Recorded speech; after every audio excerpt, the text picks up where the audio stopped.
Welcome back to the 1001st episode of the Nobody Asked for This podcast. I'm going to be really honest with you. This week, it's been rough. I feel like I don't know what end is up. I sat down to record this, and I'll talk about what is fueling this podcast in a couple minutes, maybe 10 minutes, because usually I'll start talking about something, and then I'll kind of veer off so far in the opposite direction that I have rambled, and I normally get the train back on the track, but sometimes it just takes some time. But I sat down to do this, and I was like, look at me go. Look at me recording recording the episode, not at the last minute, not the night before. I'm like doing this 2 days before it comes out, and then I realized that it is in fact Wednesday. So strike one. I'm not recording this early. I'm not recording this late, but up until maybe 2 hours ago, the plan was to record it in the morning, thinking that it would be fine because, in my head, in my timeline, my cinematic universe, today was Tuesday and tomorrow was Wednesday. But apparently, according to the real universe, today it's Wednesday. So I had to do that. Now, luckily, I do have the fuel, getting back to what I was talking about, of what I just ate, which is a Eggo waffle flavored Pop-Tart. Now, if you haven't guessed, that is compliments of the Americas. We don't have Eggo waffle flavored Pop-Tarts in Canada, which you think we would, because all it is it's a regular Pop-Tart that is dyed like a waffle color, like a deeper yellow type of color. Tastes the same, it's just add more food dye, probably yellow dye number 12 or whatever. I love how dyes have numbers. Like apparently blue number 5 is like gonna kill us all. So it's almost like I have a whole thing on food dye that we can get into in a second. But it's just a regular shell of a Pop-Tart, which I say regular, but it is quite superb. Love a Pop-Tart with a maple flavor on the inside. And then they do they have the frosting, it's like a frosted Pop-Tart, and then they have the drizzle. The drizzle is like a brown maple syrup mimicking type color. And it was pretty good, and I'm hoping that will propel me through this episode, because like I said, it's been rough. And I don't know what type of content I'm going to be able to provide in such a state, but I'm going to try. I've been blaming my sort of forgetfulness the last few days on this mosquito bite. I got a mosquito bite probably 3 or 4 days ago, and I've never felt more confused than I have since the mosquito bite. And whether it is just a coincidence or not, I don't know what to tell you. I am not a doctor, as much as I try to be, as much as I really, growing up in the age of Google, I've pretty much, at some point thought that I had every disease that they teach you about in medical school. So I've read extensively. I've read the Wikipedia pages for probably the top 12 conditions, diseases, whatever the correct term is, the top 12 killers, deadliest killers of in the medical field. So I'm pretty much, not to brag, pretty much an expert. So please DM me if you need medical advice, serious inquiries only. I was looking back at the episode, just description from last week. I daren't, and I mustn't listen to the episodes. I think I'm at the point now where I feel like maybe it would be fun to go back and listen to the first few episodes, and I can maybe laugh at them because I'm maybe further away from the person that was recording those episodes, but it's only been a year, so you really, how far away can I be? But it's really fun when you get to a point where you can kind of laugh at yourself, and I tend to get there pretty quickly. Usually like 6 to 7 seconds, and I'm already laughing. I actually find it harder to take stuff a little bit more seriously, but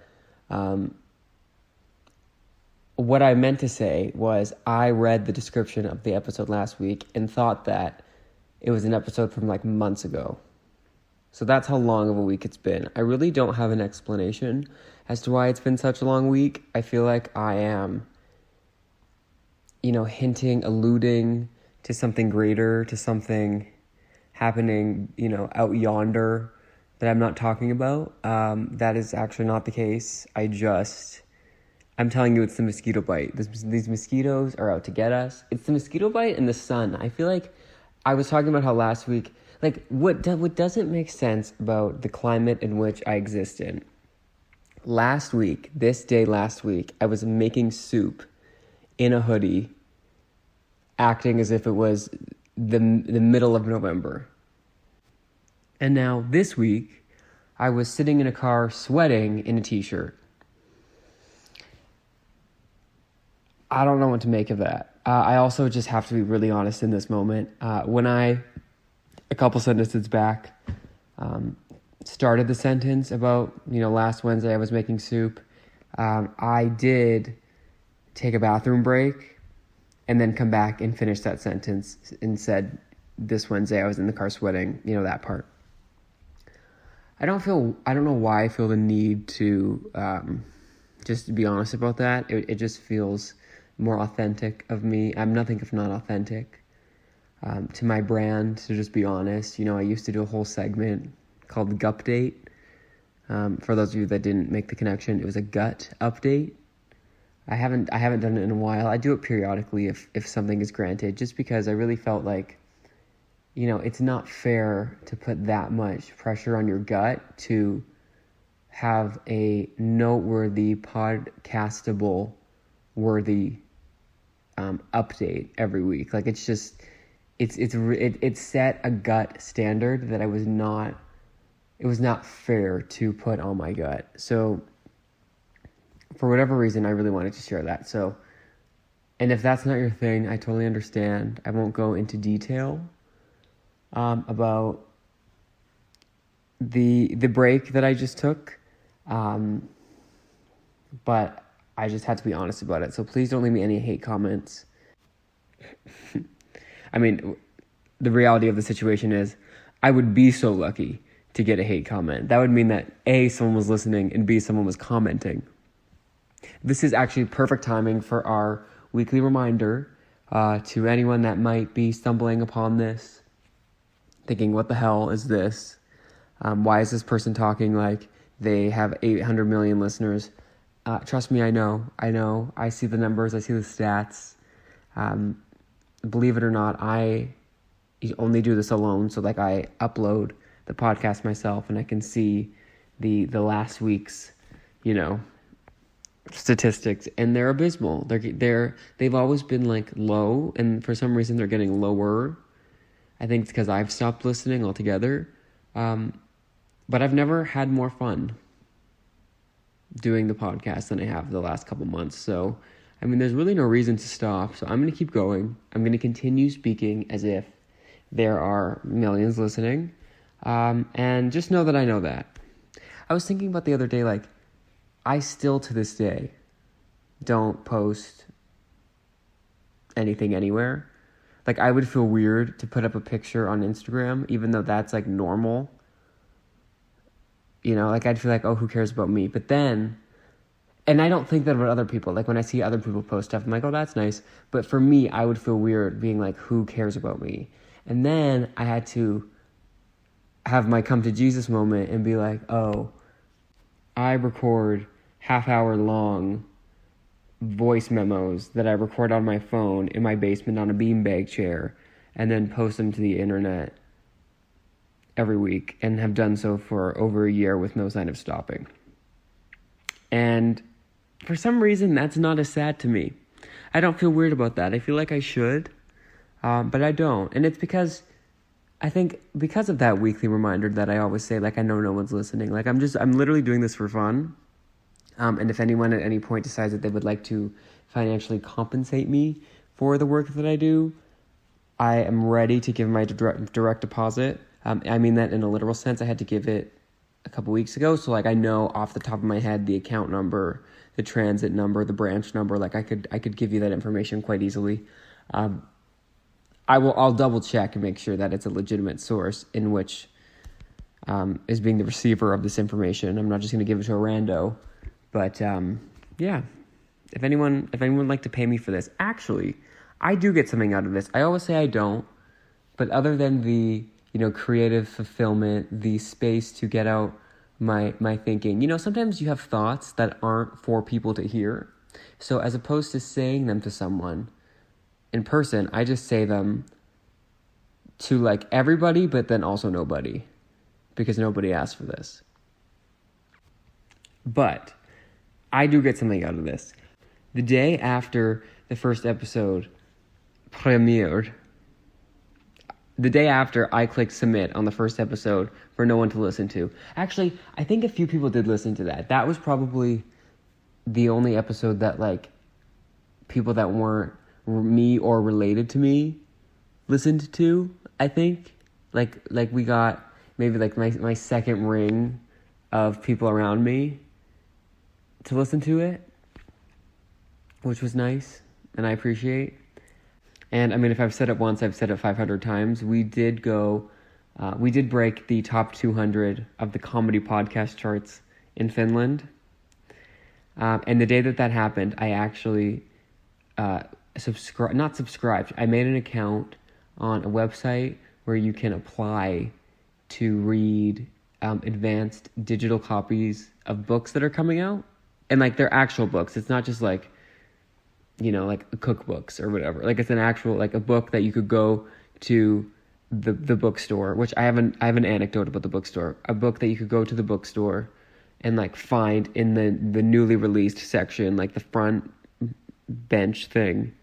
And so basically how it works is you make an account and then you have to like write like who you are, who you influence, which at the time and now is still nobody.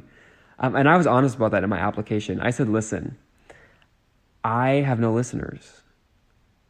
I probably will never have any listeners. So your, ROI on giving me access to these books is probably not going to be high. But like, how about you just do it anyway, And I will say how it works is there's like lists of books. You can search a book and you click request. I've probably requested like 12 books. And I've probably gotten like 4 or 5 of them. I've gotten some books. And I'll do like, you review it on the website, so they get feedback. So, I mean, I get something out of this. And books are expensive. Please, someone needs to explain to me why a digital copy of a book is like $15. Like for a digital copy.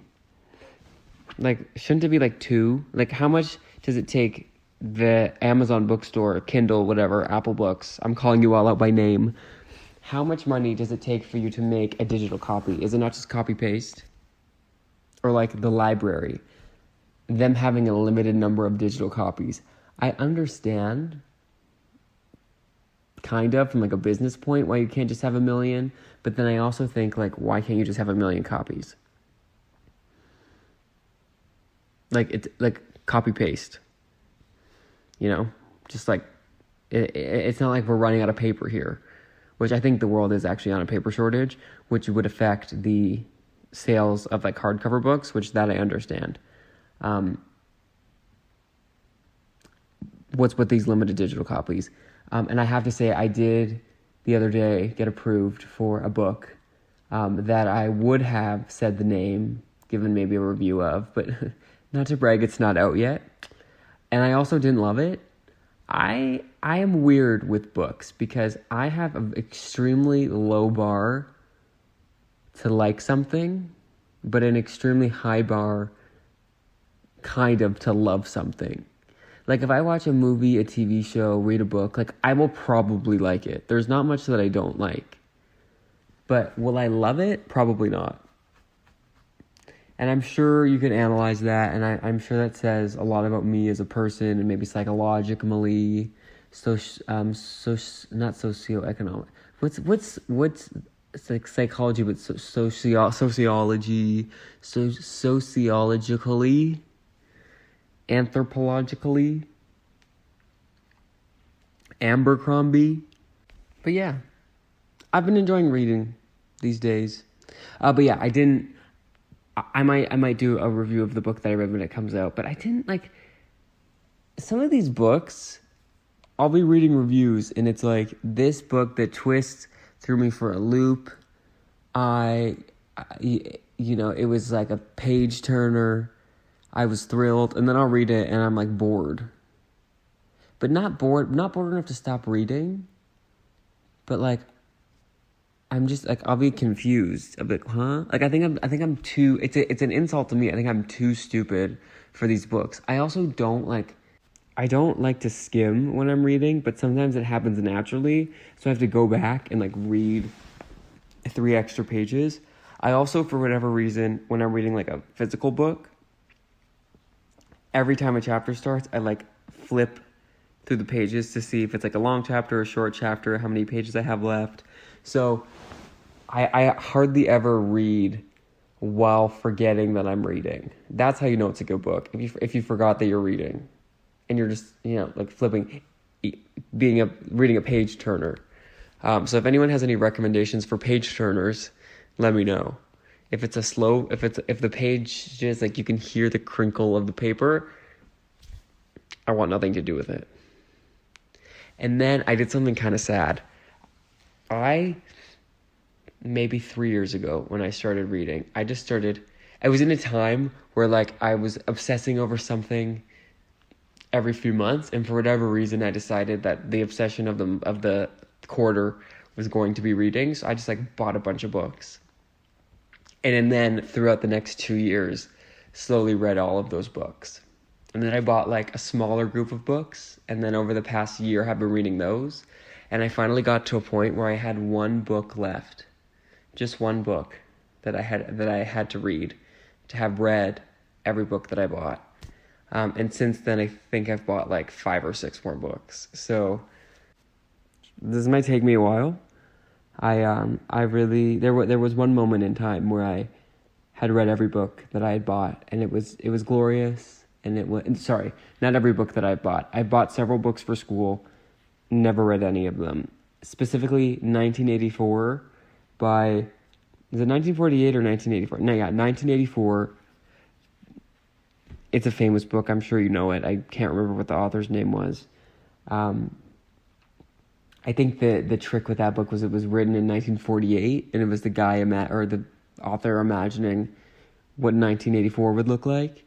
But then it was also like creepy, and I think there was some government surveillance happening. Listen, the reason I can't give you a clear synopsis of this book is because I did not read it. Which, if you looked at the amount of essays that I'd written on this book, 1984, you would think that I'd for sure read it. I've written 3 essays on 1984.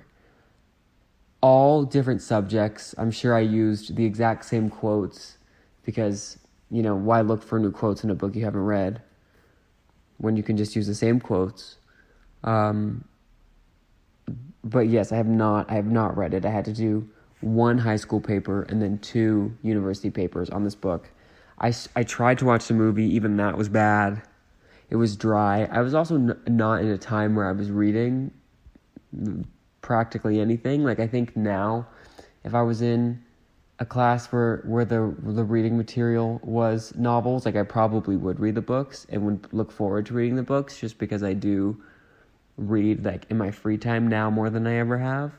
But at the time, I was not wasting my time reading. It felt like I also am a slow reader. Like, I can get through a book really fast, but it's because like that's all I'll do. Like, in every free minute, I will read the book, page turner or not. Like, it just becomes something that I want to finish and complete. So yeah, again, I feel like I'm giving a lot of psychological windows inside my psychology, and I'm really glad that there are no scientists to dissect the information. But if they would like to dissect the information and then pay me to be their research subject, again, know my direct deposit information off the top of my head, probably for the next 20 minutes, maybe 40 minutes. Actually, before we get off the topic of books, and by we I mean me, because there's no one else involved in this, obviously, I would like to make a plea, to the publishing community. I don't know if this is just a Canadian thing. I don't know what. But I'll start with the positive.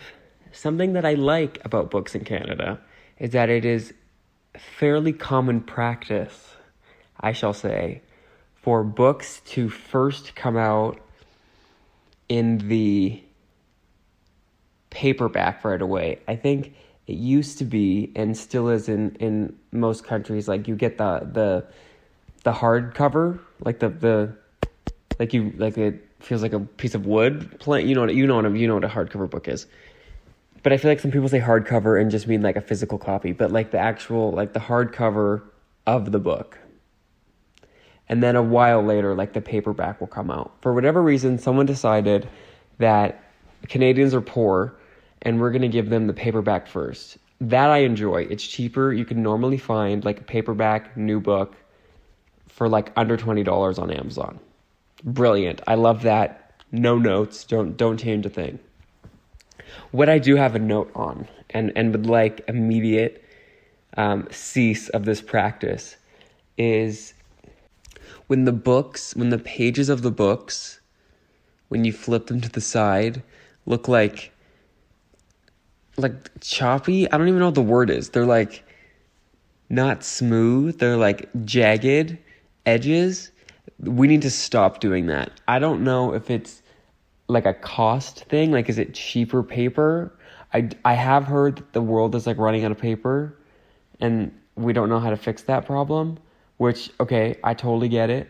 Like, whatever needs to happen, whatever we have to do to save the paper, like, I'm in. If that's, we already got rid of plastic straws. Maybe we just get rid of straws in general, so we're not using like the paper part of the sleeve. I think we should change the paper. I think we should change the plastic straws to paper and the paper sleeves to plastic. I think that would be a brilliant compromise and would maybe allow for us to use, the paper that we were putting into covering straws into filling up those jagged edges of the books to make them nice and smooth, because it pisses me off. And in actuality, like, does it affect me that much? In a literal sense, no. In a psychological, this is a very psychological podcast. This episode, not the show in general, but psychologically it affects me a lot, and I think that there are that is reason for us to look into how we cease the practicing of that practice, because it's stupid. You know what? I'm actually going to do a live. You know what we haven't talked to in a while? Everyone's favorite guest, my owl. So we're going to ask, why do some books have jagged edges? For anyone who doesn't know what I'm talking about, I'm talking to my AI on my Snapchat. Okay. Books with jagged edges are called deckle-edged books. Horrible name for a horrible concept. They are made that way to give the book a more rustic and old-fashioned look. Okay, I'm going to say, are they cheaper to produce? ?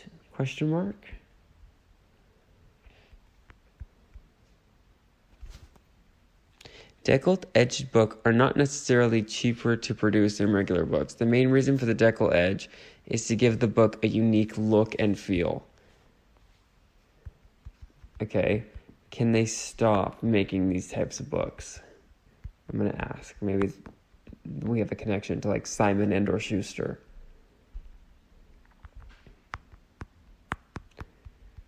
Let's ask. Let's see. Fingers crossed, everybody. It's unlikely that deckle edge books will stop being produced altogether.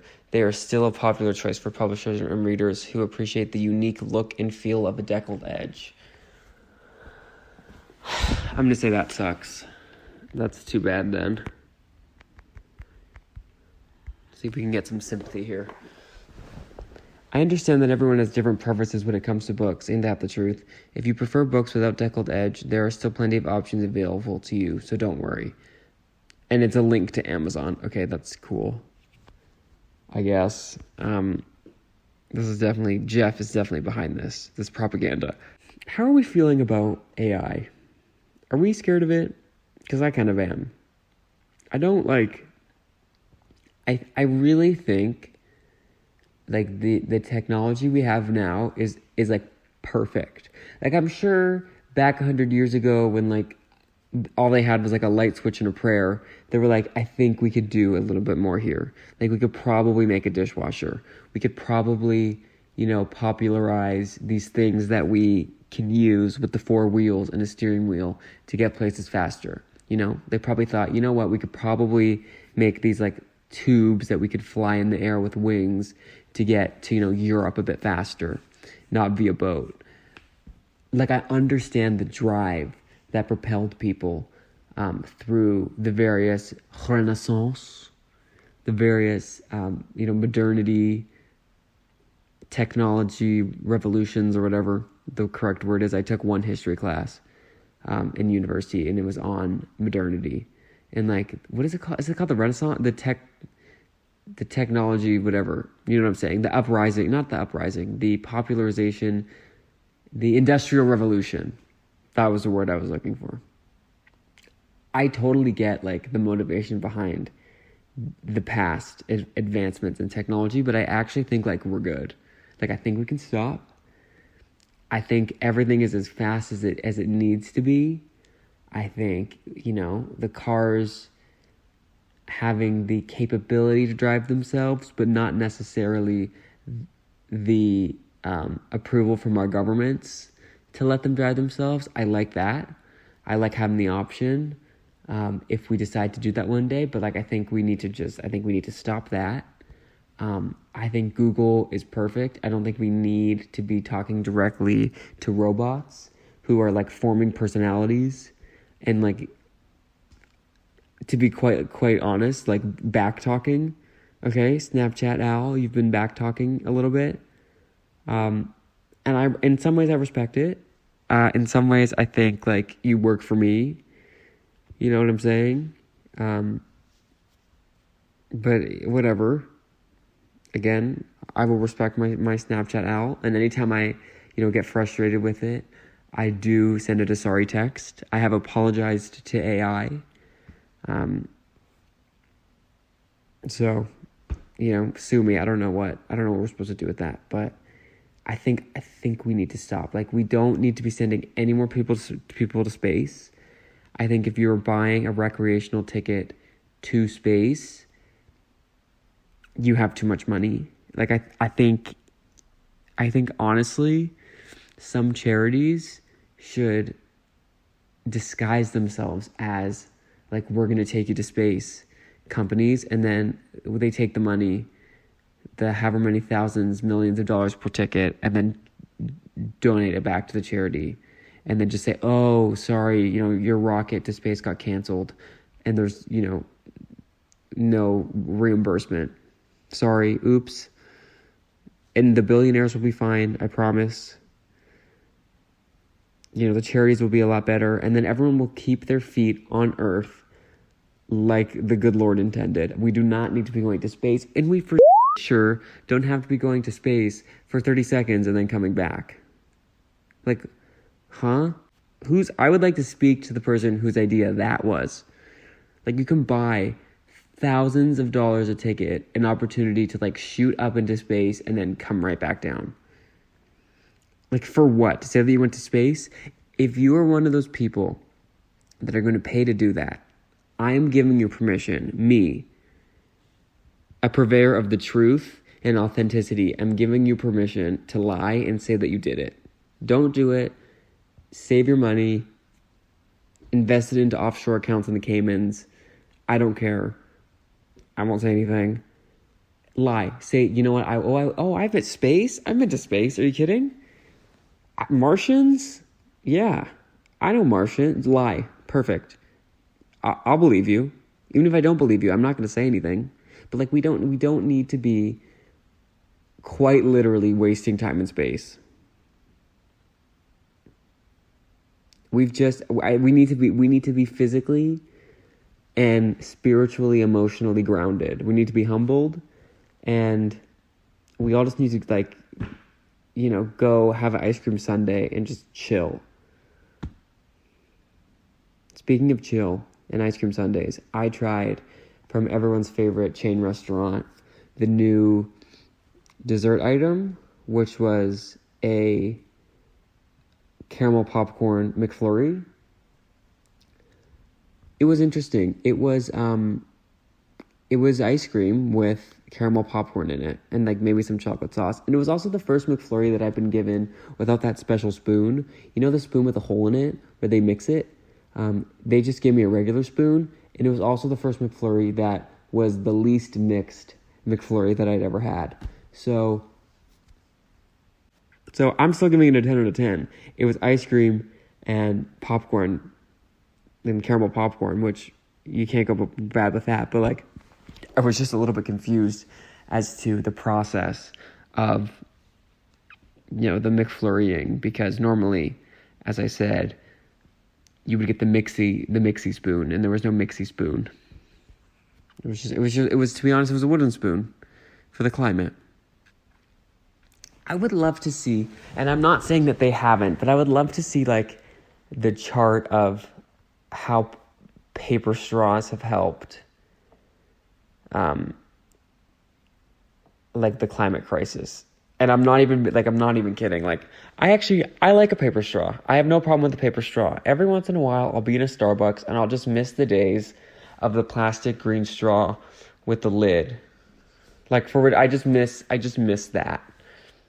And I don't know why. And I'm not saying it's a healthy thing to miss, but I just miss just the whole thing, the whole experience of it. But I'm willing to sacrifice it for the good of the turtles. But like, do we have proof that it's helping? Like, it's been long enough now where like we would have seen an increase in turtle thriving, and I just want to make sure that that's happening, because it seems like, not to start a conspiracy theory, but it allegedly seems like they allegedly want us to think that they're solving the problem when the problem allegedly had nothing to do with plastic straws in the first place. Allegedly. I don't know. It was like it went straight to plastic straws. You know what I mean? And then we replaced it with these like lids with the sippy cups, which I called them turtle tops, you know, in honor of the turtles. But like, it seems like we're using a lot of plastic to make those too. Like the cup is still plastic. Like, how about we change the actual cup to paper and then just use a little bit of the plastic straw? Like, it's just like a 2% plastic. Or we could have done like a mix. Like, can we do like a mix of paper and plastic? Or just like make the straws like little tiny straws? Like, cut them up? I don't know. And again, if anyone has like doctoral research on the positive effects that the paper straws have had, I would love to read it. I'll read the objectives. I'll read the explanatory notes. I'll read the bibliography. I will read the abstract. I'll read it all. And with that, I feel the halftime of the Eggo waffle Pop-Tart energy coming to a head. It is exiting itself from my system. Not in that way, but you know what I mean. The energy of it. So yeah, if you made it this far, which I'm pretty sure is nobody, I thank you. If you listened, if you have at any point listened to an episode, I thank you. And have a great week. I hope your weekend is full of caramel popcorn McFlurries and Freudian slip, paper straws, and sunshine or rain, depending on whatever you want, and some soup. Make some soup. Soup is good for you. It's good for the chicken soup for the soul. See you next week. Goodbye.